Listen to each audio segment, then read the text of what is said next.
So what's up guys, it's CaliQ here, and yes, this video may look a little familiar. That's because I have to re-upload it / update it because of some copyright issues. But if you're new to the channel, this is a perfect way to see what my JRPG tastes are like, since I've gained a lot of new subscribers since I made my last top 10 video. Thank you for being here, and if you enjoy JRPG content, be sure to subscribe. So buckle up, let's go on this JRPG adventure together, and I'm going to be sharing some of my most personal JRPG thoughts with you guys. Alright, let's jump into the listing. And to kick off number 10, we're going to start with a title called Brave Fencer Musashi. Now this game was released all the way back in 1998, and it was somewhat underrated and it got overlooked due to the fact that Squaresoft at the time was churning out great Final Fantasy after Final Fantasy. However, at this time Squaresoft was just on an absolute roll. This game was super unique.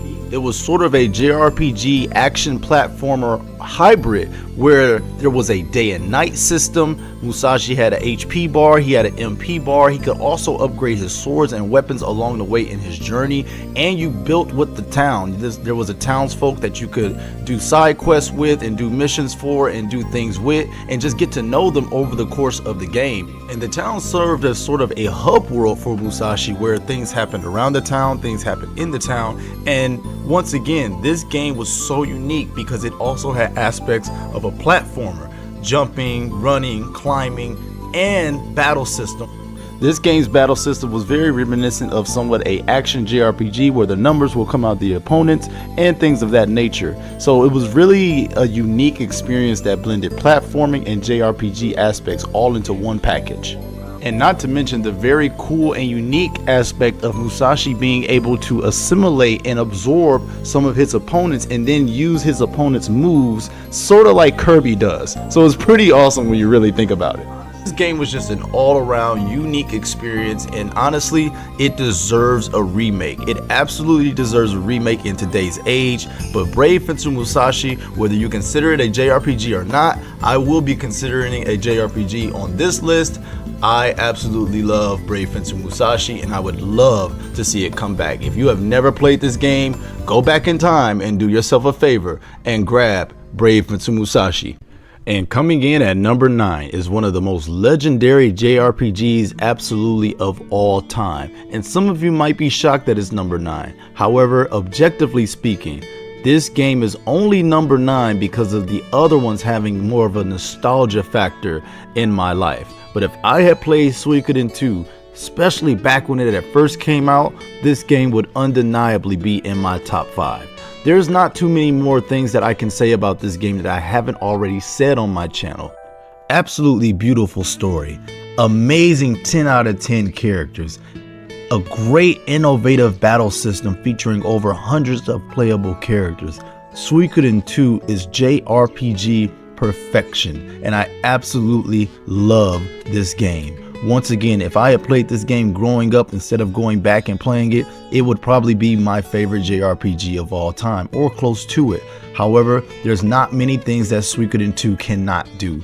I love almost everything about this game, and it is just one of the greatest JRPGs I have ever played. Quite flat, quite simply, point blank. I pray that the remasters does this game justice and allow those who are in the new generation to experience this game the same way that I experienced it. They definitely don't make JRPGs like this anymore because this is a one-of-a-kind experience. So coming in at number 9 is Suikoden II, one of my favorite JRPGs of all time.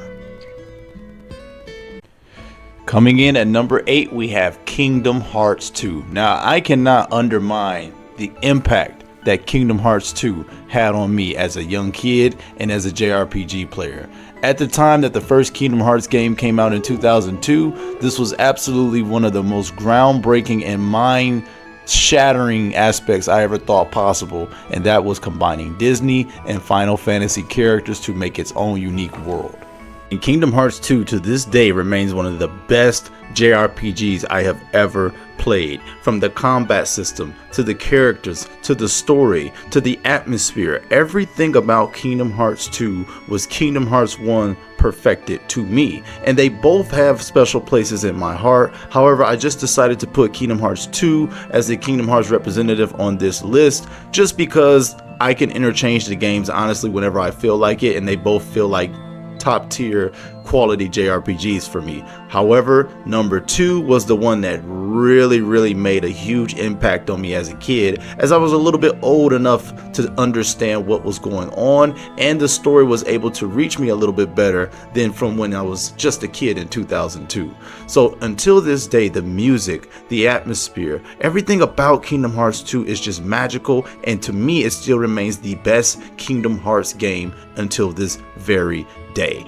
The Nobodies, Organization 13, Roxas and his friends, Twilight Town, meeting Sora again, everything about Kingdom Hearts 2 just left a profound impact on me as a gamer and as a JRPG player. Even the worlds that you would visit in this game all were bigger and better than the worlds of the first game, in my personal opinion. There could be some debate there, but everything in Kingdom Hearts 2 to me was the Kingdom Hearts formula perfected, and Kingdom Hearts 3 definitely wasn't exactly what I wanted, and I just feel like to this day number 2 is still the very best Kingdom Hearts experience. So if you're looking to jump into Kingdom Hearts, you will find the very best version of Kingdom Hearts when you finally reach and play Kingdom Hearts 2. So this game just made a huge impact on me, and I cannot undermine that, and I'm so grateful to have seen this amazing idea, this amazing collaboration come to manifestation through my childhood years. Then at number 7 is my beloved Star Ocean 3 Until the End of Time. Now this game to me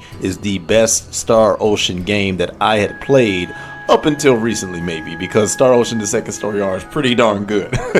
However, Star Ocean 3, I first played it in about 2004. I was a youngin' back then, and you know, this game just left a huge impact on me as well. This was my primary PS2 JRPG for at least about 5 to 6 years. I mean, I played the heck out of this game. This game has so much content, it has so much character, it has so much to do in it. I mean, the dungeon, for goodness sakes, was over 100 floors, the post-game dungeon, and your characters could be leveled up all the way to 200 and level 55, guys. So Star Ocean 3 was just packed full of content. It was a multiple disc game, and I just remember loving the story, loving the combat, loving my man Fate, Cliff, Nell, Maria.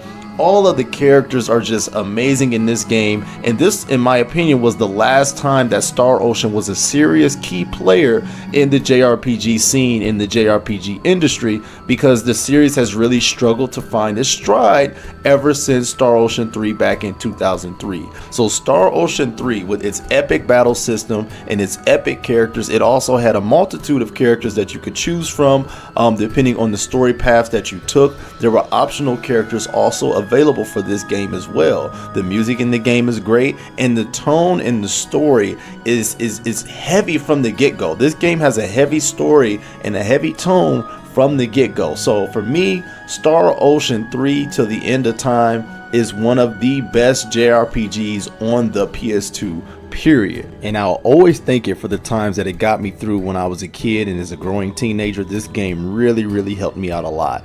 I can only hope and pray that Gem Drops consider remaking this game after the success of Star Ocean The Second Story Are. I'm really hoping that Star Ocean 3 can get a proper remake.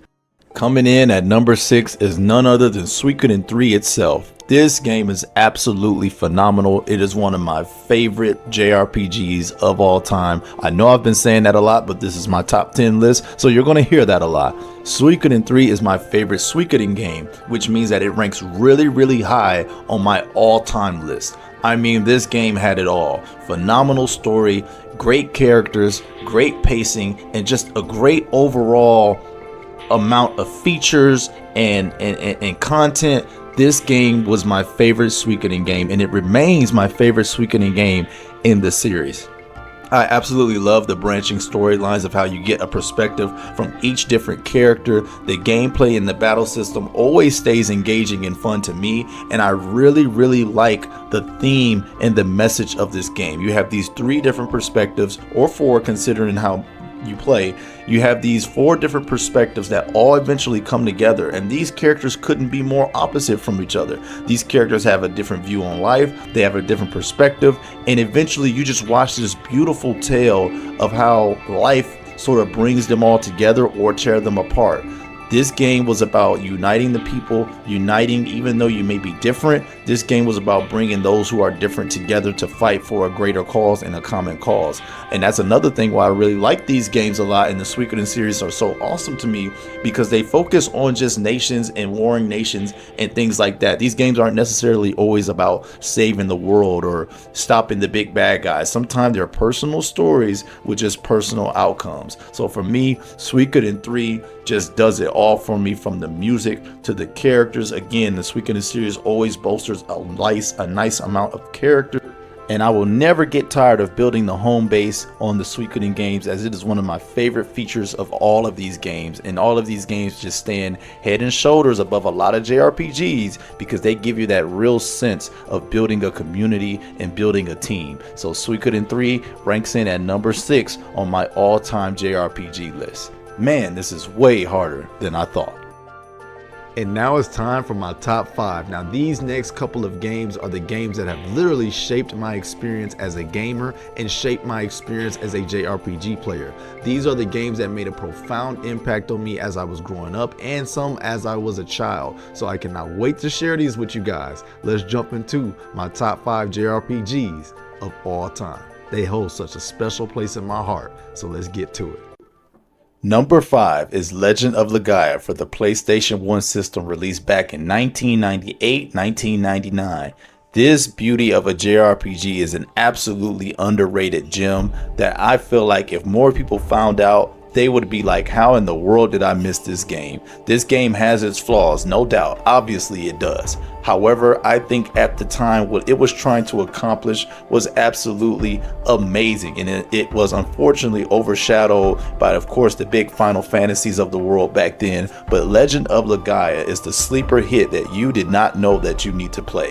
I mean, from this game's battle system alone, the way that it mixes the kind of martial arts and fighting game aspect along with the JRPG nature is absolutely genius and phenomenal to me. And to this day, I have still never seen another JRPG really implement fighting game and JRPG aspects into one synonymous blend the way that this game did it. And the game also had an awesome take on the typical traditional magic skills. What you could really do was absorb the enemies called Siru into your Siru, and eventually you could use those enemies as spells. So it was really cool to capture and gain the power of your former opponents and then use them back on your current opponents. So I really loved how they took the magic system, flipped it, and made it into its own unique thing. Sort of like what Brave Fencer Musashi did as well. Now the game features a young man named Vaughn, and he goes around reviving these things called the Genesis trees as they wade out and get rid of this poison, if you will, to humans called the mist. The mist turns humans into monsters, and sometimes they never get their life back and they never get to see their loved ones again. So for me, this game will always have a special place in my heart. Legend of Legaia for the PlayStation system, and I truly believe that this game really deserves a remake. If this was remade in 2023, all of you guys would be all over it. I really don't know who to contact, but Sony, whoever it is, let's get Legend of Legaia revived and back onto modern consoles so that people can experience this underrated true beauty of a masterpiece JRPG. And at number 4, we have my beloved Tales of Asperia. When I remember the dark ages of JRPGs during the PS3 and Xbox 360 era, there's one bright light that always manages to shine through, and that is Tales of Asperia. This is hands down my favorite Tales of game ever, and I love the Tales of franchise. Honorable mentions to Tales of Xillia and Tales of Arise. However, Tales of Asperia remains my first true experience of the series, and I couldn't have asked for a better entry to the series, with its amazing, beautiful cel shaded graphics, which still look the best in the series to this day if it wasn't for Tales of Arise, to its action-packed, fast-paced battle system, and to its amazing characters like Yuri Lowell and Rita. This game absolutely got me through some tough times. I believe at one point I had over 300 to 400 hours logged into Tales of Asperia because the game is that good. This game has one of the best battle systems, and there's so much content. Tales of Asperia was filled with absolute content, post-game dungeons, extra costumes, things of that nature, side quests, missable quests, everything you can think of is in Tales of Asperia, especially when you consider the definitive edition that came out with even more content and 2 extra characters to play with. I will always have a soft spot for Tales of Asperia. To me, it is the greatest showing of a Tales game until we had Tales of Arise recently. The weakest part about Tales of Asperia maybe is its story. However, its character, its charm, and its beautiful graphics and its gameplay makes up for every mishap that it may have. Tales of Asperia I bought on 360, I bought it on the PS3, I bought it on the PS4, and I bought it on the Switch. And I will buy it on any other system that it comes out on because I love Tales of Asperia that much. It is my favorite Tales of game, and it is in my top 5 JRPGs of all time. I believe everybody at least should experience it one time. And next at number 3 is one of my favorite video games of all time, Radiata Stories, from the creators of Star Ocean. And this game absolutely captured my heart as a kid. Its whimsical nature, its comedic nature. Jack is a total clown, but yet he's the main character of the game. And the game at the time to me was one of the most beautiful games. To this day, I still think this game looks absolutely beautiful to have come out in 2005. The art direction, the story, the world, everything about Radiata Stories is just amazing to me. Guys, this game had a day and night system. Not only did this game have a day and night system, it had towns. It had a real breathing and living world. Every single character had their own schedule every single day. Think Suikoden and Star Ocean if it had a baby. That's what Radiata Story is. Suikoden and Star Ocean met up, had a baby, and they created this beautiful mess of a game. I mean, I love Radiata Stories. I mean, I still play this game to this day, figuring out new things about certain towns members, figuring out new things about certain characters in the world, and the way that they made this world just living and breathing. There's also 2 main story directions that you can take in the game that ultimately alters your ending and your gameplay experience. And guess what? Each side has their own multiple recruitable characters. So this game was just everything. It was way ahead of its time. I truly believe that it deserves a remake or a remaster because Radiata Stories went highly underrated and misrated. I think what this game attempted to do, I still have not really seen in the JRPG scene. I mean, a day and night system with a living, breathing, and a live town full of quirky, fun, sometimes serious characters. Radiata Stories is one of the most underrated and unique JRPGs I have ever played in my life. Now, its battle system is like a mini light version of Star Ocean 3, and this is probably where the game is the weakest. The battle system definitely could have used more innovation, and it could have used more care and probably some more thought. However, everything else to me complements this game so well that I can even forgive the somewhat lacking battle system. I absolutely love Radiata Stories to this day. I really truly wish this game would come back. Square Enix Gem Drops, if you guys are listening, do me a favor, remake Radiata Stories and I will buy it 3 times over because this game deserves to come back. It is one of my personal favorites, and Radiata Stories, I think I logged about 500 hours over on this game from doing so many multiple playthroughs. So if you haven't checked it out, consider checking out Radiata Stories for the PS2, one of my favorite JRPGs of all time. And coming in at number 2 is Chrono Cross. I cannot put into words what this JRPG actually means to me. This JRPG is responsible for so much of my love for this genre that it's hard for me to even give this segment words right now. From the music, the story, the characters, the gameplay, the atmosphere. I've never played a JRPG quite with the mystique and atmosphere such as Chrono Cross. And to this day, it remains one of my most profound experiences I have ever had playing a video game. In fact, it's so meant to be between us, we even share the same birthday. This game came out on November 18th, and what do you know? I just happened to be born on that day as well. Anyway, Chrono Cross is literally perfection to me. A lot of Chrono Trigger fans will dislike the video right about now. However, to me, Chrono Cross was the game that I played first, so I know that I'm biased. However, it is still how I feel. I absolutely love Chrono Cross. It does so many things that I just love. The only thing that I could critique Chrono Cross about is its story and perhaps not being that connected to Trigger. However, as a standalone experience and as a standalone game, if you were to separate it, Chrono Cross is as much of a 10 out of 10 that you can get in a JRPG. And I will stand by that until the end of time, across all times.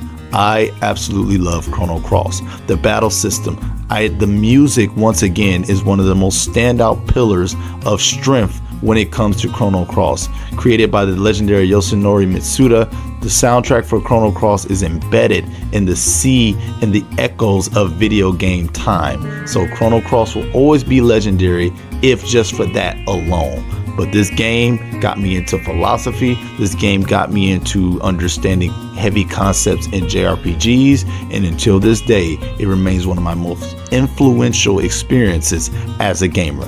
Chrono Cross, sometimes I have it as my number one. So it interchanges with number one here and there. It depends on how I'm feeling that year. So number two and number one can be switched back and forth. But speaking of number one, let's go ahead and round out what is my favorite JRPG of all time. You guys should have seen this coming. Grandia II is my absolute favorite JRPG of all time. Where do I even start? From this epic, goated, amazing battle system, to the amazing music, to the characters that still have left a tremendous impact on me until this day. Again, sometimes I switch Chrono Cross and Grandia 2 between 1 and 2, but today I'm feeling it, and Grandia 2 is my favorite JRPG of all time. Why? What do you mean why? I absolutely love this game, and it is one of the golden pillars of the Dreamcast JRPG era. I first played this game back on the Dreamcast as a kid in 2000, and it absolutely blew my mind. It still manages to hold its same spot and its same impression that it made on me when I was a kid 23 years ago.